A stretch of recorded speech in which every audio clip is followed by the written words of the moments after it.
She goes flying around the track with a top speed of 70 miles per hour, which may not seem like much, but consider that this car is a 1931 Ford Model A Speedster, rebuilt by Rick Sanders. This is basically an old Ford, Ford running gear, Ford four-cylinder engine, the old stock engine with a few little upgrades on it. Sanders found the car in a barn in Venice. Earlier in its life, it had been raced, but not in quite some time. The car was originally in an auction up in Zephyr Hills. A lot of late nights and just a lot went into it, a lot of forethought. Rebuilding the car, Sanders got creative. A friend of mine was throwing out an old refrigerator that was made out of stainless steel.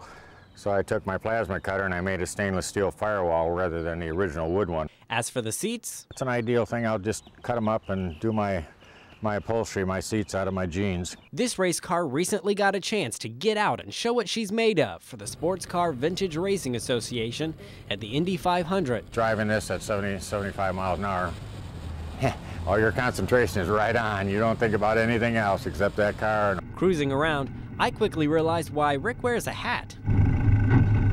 All in all, this car is fast and it is fun, but for Rick Sanders, there's more to it than just that. The important thing is to keep the history alive and show how automobiles were back in the day and how they were used in racing.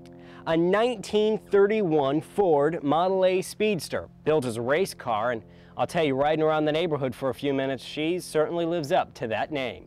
Reporting in Sarasota, Christopher Brantley, ABC 7, your Suncoast News.